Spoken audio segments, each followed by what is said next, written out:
সাধারণত এ ধরনের দৃশ্য ফিলিস্তিন ভূখণ্ডে দেখে অভ্যস্ত বিশ্ববাসী। ইসরায়েলি চালায় সেসব ধ্বংসযজ্ঞ। কিন্তু এবার দেখা গেল উল্টো চিত্র। ইরানি মিসাইলের তাণ্ডবে ক্ষত বিক্ষত ইসরায়েলি বহুতল ভবন থেকে যানবাহন।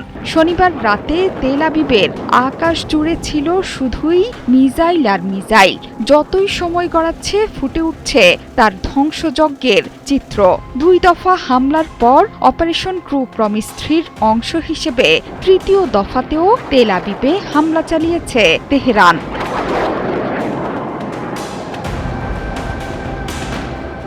দুই দফা সফল হামলার পর ইরানের স্থানীয় সময় রাত 1:30টায় তৃতীয় দফায় হামলা চালায় আয়াতুল্লাহ আলী খামেনির দেশ।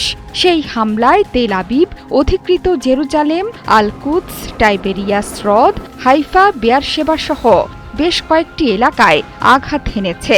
সবচেয়ে বেশি ক্ষতিগ্রস্ত হয়েছে তেল আবিবের 50 তলা ভবন। এর বাইরেও বহু ভবন ক্ষতিগ্রস্ত হয়েছে। সেখানে সরাসরি আঘাত হেনেছে ইরানের শক্তিশালী মিসাইল। ইসরায়েলের ধ্বংসযজ্ঞের ভিডিও চিত্র প্রকাশ করছে গণমাধ্যমগুলো। ইরানের জ্যেষ্ঠ সামরিক কর্মকর্তা বলেছেন, ইসরায়েলের অন্তত 150টি লক্ষ্যবস্তুতে আঘাত হেনেছে তেহরান। এর মধ্যে আছে কয়েকটি গুরুত্বপূর্ণ সামরিক ঘাঁটিও। শনিবার ভোরে দেশের রাষ্ট্রীয় টেলিভিশনে ইসলামিক রেভলিউশনারি গার্ড কোরের প্রধান কমান্ডারের জ্যেষ্ঠ উপদেষ্টা ব্রিগেডিয়ার জেনারেল আহমেদ ওয়াহিদি জানান, আইআরজিসি এরোস্পেস ডিভিশনের অপারেশন ট্রু প্রমিস 3 সফলভাবে বাস্তবায়িত হয়েছে। লক্ষ্যবস্তুতে পরিণত হওয়া ঘাঁটির মধ্যে আছে নেভাতিম ও ওফদা বিমান ঘাঁটিও। এসব ঘাঁটি থেকেই ইরানে হামলার সাহস দেখিয়েছে তেল আবিব। পাশাপাশি তেল আবিব শহরের কাছেই থাকা তেল নোফ বিমান ঘাঁটিকেও প্রধান লক্ষ্যবস্তু বানিয়েছে ইরান। ক্ষেপণাস্ত্রের ওয়ারহেডের প্রভাবকে ভয়ঙ্কর বলে বর্ণনা করেছে ইসরায়েলি গণমাধ্যমগুলো। শুধু তাই নয়, ইসরায়েলের 2টো F-35 যুদ্ধবিমান ভূপাতিতের দাবি করেছে তেহরান। তাসনিম নিউজ বলেছে, ভূপাতিত যুদ্ধবিমানগুলোর একটির নারী পাইলটকে আটক করা হয়েছে।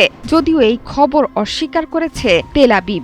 দেশটির দাবি, ইসরায়েলের কোনো বিমান ভূপাতিত হয়নি এবং কোনো সেনা সদস্য নিখোঁজ বা বন্দী হননি। শুক্রবার ভোরে ইরানে অপারেশন রাইজিং লায়ন নামে একটি বড় ধরনের অভিযান চালায় ইসরায়েলি বিমান বাহিনী। এতে দেশের বেশ কয়েকটি পরমাণু স্থাপনা, ব্যালিস্টিক ক্ষেপণাস্ত্র নির্মাণ কারখানা এবং সামরিক কমান্ড সেন্টারে হামলা চালানো হয়। এই অভিযানের জবাবে ইরানও হামলা শুরু করে। পাল্টা আক্রমণে দফায় দফায় হামলা চালাচ্ছে তেহরান। ইরানি মিসাইলের তাণ্ডবে ক্ষতবিক্ষত হয়ে গেছে পুরো তেল আবিব সহ লক্ষ্যবস্তুতে পরিণত হওয়া শহরগুলো। জোহরা চৌধুরী সেতু, 71।